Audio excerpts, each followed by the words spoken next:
তুলবা আহিছো নহয় শাক তুলবা আহিছো পুৱাই পুৱাই শাক তুলবা আহিছো চাং কি শাক পাং আমাৰ গায়কনি গান মাৰি আছে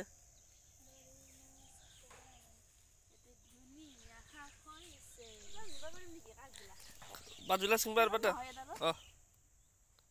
কি শাক এটো ফৌথা শাক কি শাক ফৌথা শাকে আমাৰ মামাতে দেখিম ফৌথা শাক বুলিও কয়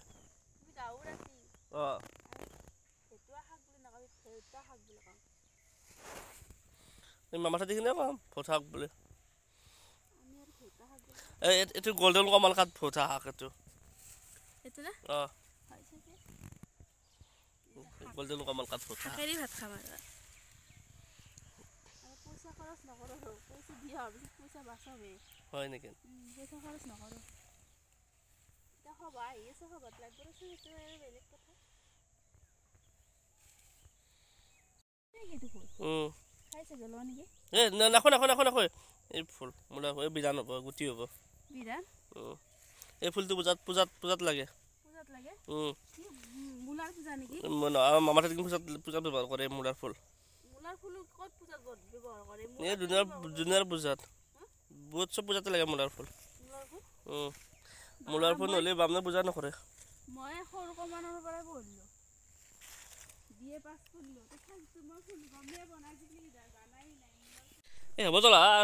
হৈ গৈছি আৰু কিমান চিঙ এই কি কথা নৰো হৈ যাব ইখিনি হাকাইৰে কাৰ মুখত দিব হৈছে কি মুখত দিব গৈছে এটা মানুহ দুটা মানুহ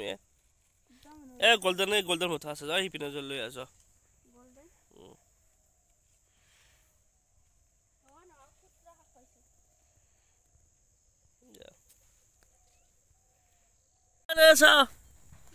আলু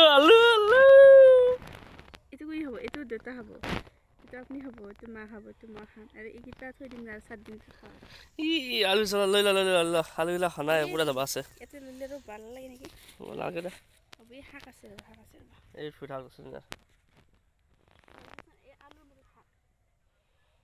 এই সৰু আলুৰ লগত সৰু আলু দি কিনি এই শাকটো ভাজবা লাগে কি যি টেষ্টি লাগে বিদ্যা কৈছো মই ভাজবা দুটামান আলু লৈ ল গুলি পেলে এটা আলু ললি আৰু হেনা আৰু আলু হিনা নাই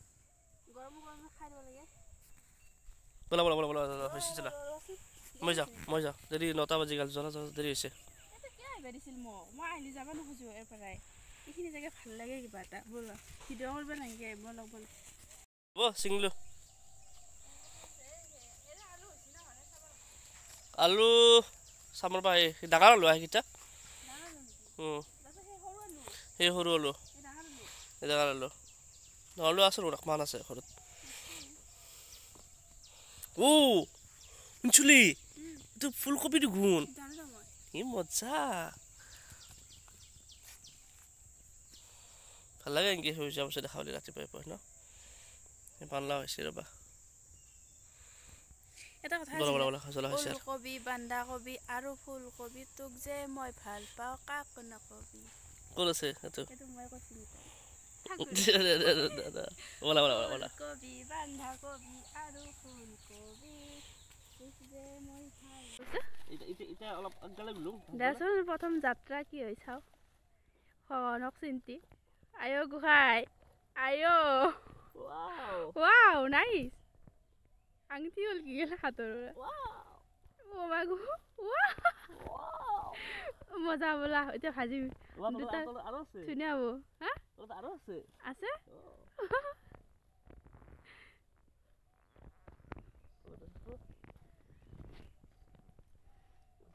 আছে না আছে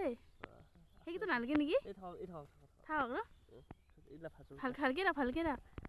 চলা ভাজো হিখিনি ভালকে না ভাজো বলে ভালকে না হিখিনি ভালকে ল লৈছো দেচোন এগুলো পুরা দেচোন